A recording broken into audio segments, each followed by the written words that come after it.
So that's number one.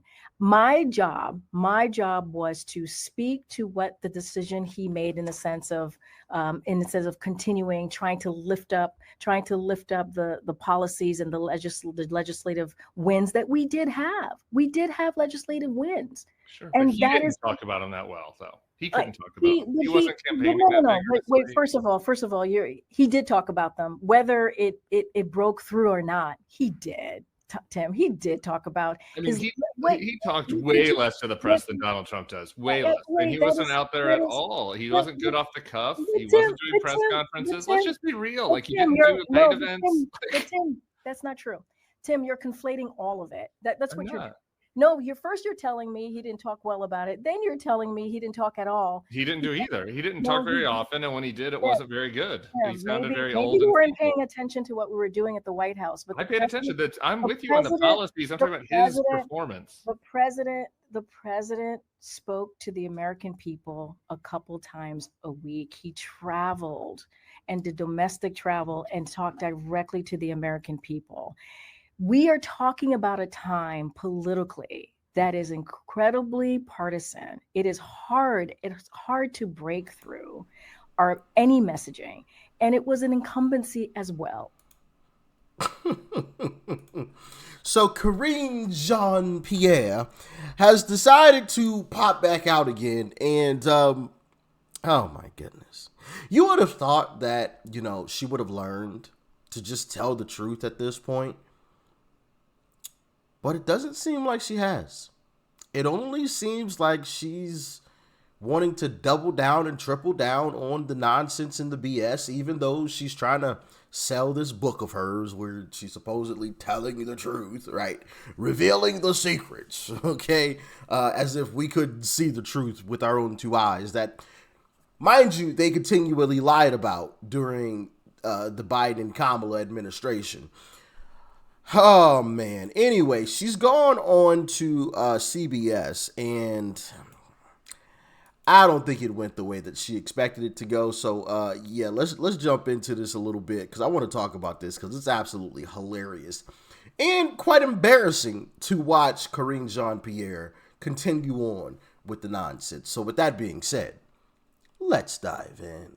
At a broken White House outside the party lines. That is the subtitle. And Karine Jean-Pierre joins us now. Great to have you Thank here. you, Tony. Thank you, Dale. Thank you, Nate. Thank you for having me. So when this book landed on my desk and I saw a broken White House in the subtitle, I have to say, I thought you were going to say that try as you might to convince Joe Biden to drop out of the race, because what we were seeing is what you were seeing, and he was struggling, couldn't do it. I thought you were going to say you were angry at that, but mostly I did too. what you said in this book is you're angry at the people who tried to push him out. Yes, that's correct.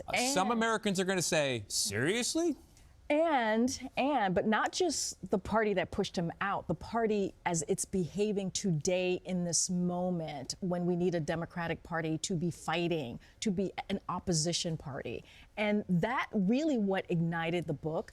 Right after the administration, I was just minding my business, right? No longer a public servant, going to the grocery store, going to my kids' school. People would come up to me, and strangers, and they would say, what's going on with the Democratic Party? Why aren't they fighting? We knew what was going to happen after this election. Why are they not prepared? So it is, the stakes were really high. So it's connected also to the moment that we are. You know what I also find interesting about this whole narrative of fighting? We have to fight. We have to be the party of resistance. Aren't these the same folks who say they believe in democracy? And yes, I know we don't live in a democracy. We live in a constitutional republic. I just got to put that out there because I know somebody's going to say it. But to follow along with the Democrat narrative, don't they say we live in a democracy? Well, in this democracy, the people of this country elected Donald Trump. We want Trump to run the show. So wouldn't you think that these people who believe so much in democracy would allow the person that was elected in that said democracy to run the country?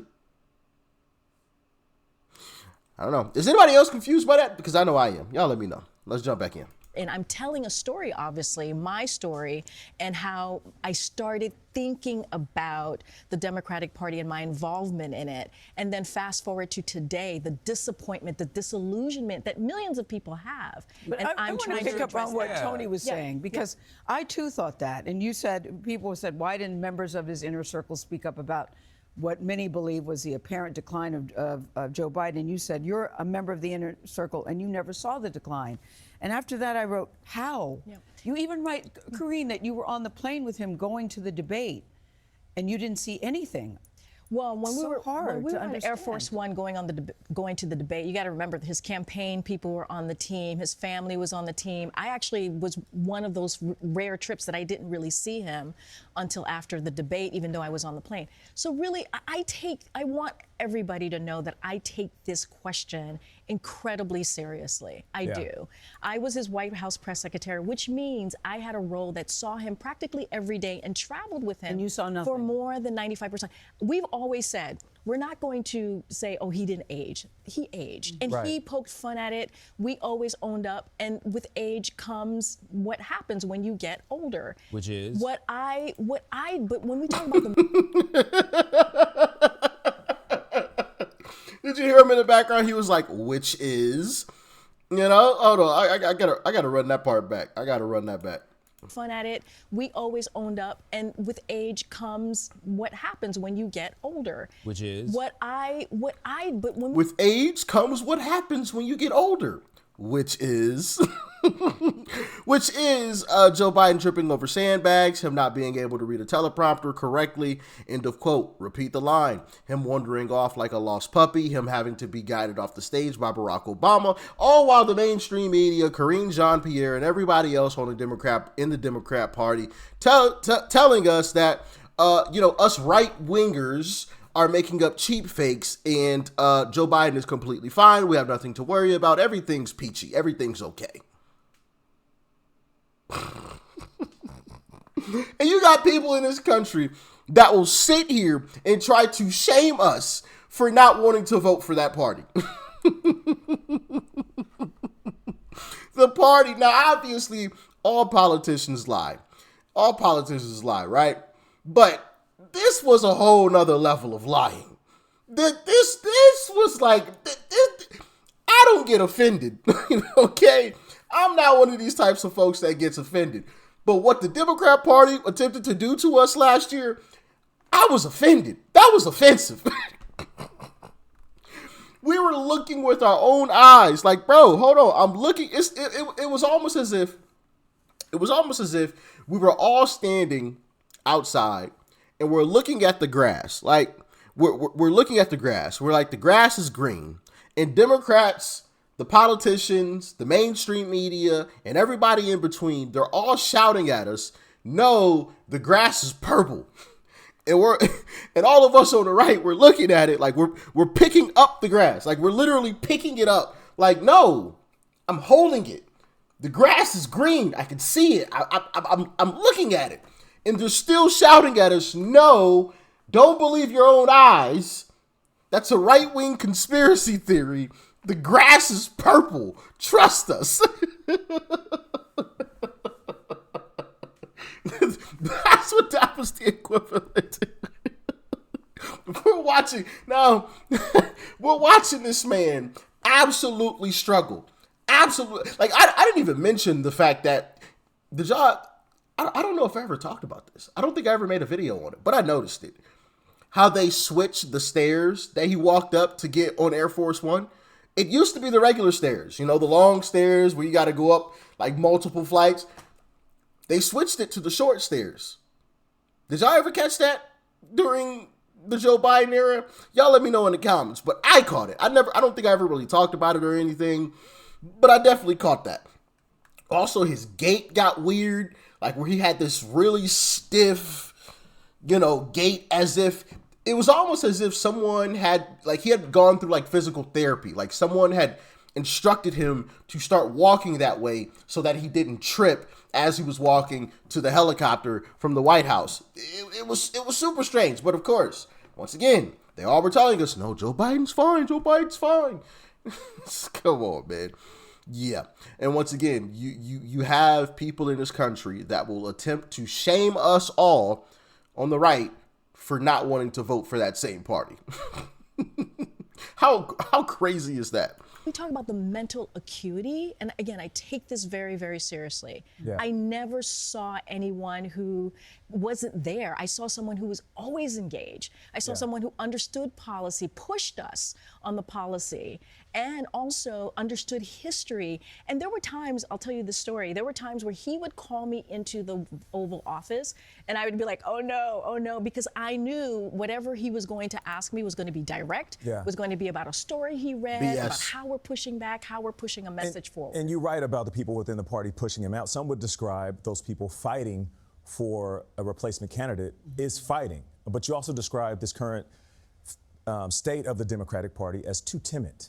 And what can the Democratic Party do to get out of this timid and even some will say disappointing place? So timid that you've gotten out of the Democratic Party. Here's the thing. I actually think that the system is broken. The two-party system is broken, and we need it to be fixed, to be working in order for a democracy. Look, just this past Saturday, millions of people, 7 million people showed up to the street to talk about no kings, right? It was a no king rally, to talk about making sure we're fighting for our democracy. Right. And it grew. That was the third one. It grew. And so the power should be in the hands of the people, not in the White House, not with one establishment, more broadly. Yeah. And so I think as an opposition party, we should see, for example, why aren't there more lawsuits from Democrats? Why are outside groups lining up to do the opposition protests? We should have the Democrats more involved. Why are Democrats not standing in front of a hospital that's about to be shut down because of GOP hikes that is going to cost lives? Yeah. Why are they doing press conferences there? We should not, what we're seeing and what I hear from people, not just me, they feel as if the Democratic Party is acting as it is normal times, and they are relinquishing their power. Will you create a new party? Is that what you're angling for? No, so I actually talk about this in the book, and it's very nuanced. I'm very much aligned with the values of the Democratic Party, and I understand what it means to have a third-party system and how that can. I talk about the history of third-party candidates in presidential. What I am saying is I want to start a conversation, and I feel like I am now a private citizen, and I have the ability to do that. Yeah. And if I could be from the outside pushing and saying, hey, this two-party system isn't working, there are millions of people, not just me, millions of people who are part of the independent party who feel like they're not seen. And younger people are becoming independents by we would love to see our representatives get along too as well. Yeah, and I talk about that too in the book. The partisanship has hurt us. Karine Jean-Pierre, thank you very much. Yeah, so you saw that just continuing to lie about everything. Continuing to lie. Oh, I would be like, oh, goodness. Like, come on, bro. You're still lying about it. Goodness gracious. Goodness gracious. You just can't make this stuff up. They have not learned. They haven't learned. Absolutely shameful stuff. They have not learned. They still want to continue to lie about this nonsense. And it's just mind-boggling to me. Like, you would have thought they would have learned, like, okay, maybe we should just tell the truth because everybody saw it. Everybody knows. Like, why don't we just tell the truth now and just apologize and hope that people forget about it? Like, no, they're still doubling down on this stuff. But anyway, y'all get in the comments. Let me know your thoughts and your opinions about all of this. Oh, my goodness. Her book should flop as well. Kamala's and I forgot it. Was it Jake Tapper that wrote a book as well? I hope all three of those books flop. Like it only took you losing an election to actually talk about the so-called truth. Well, according to Karine Jean-Pierre, that's not the truth. She still wants to lie in her book. But Kamala and Jake Tapper, it took y'all losing an election to actually tell us what we already knew. Yeah, nah. Kick rocks. Kick rocks. And I hope all they books flop. But anyway, y'all get in the comments. Let me know your thoughts and your opinions. Make sure you hit that like button. And I'm going to catch you in the next one. Peace and love. I'm out.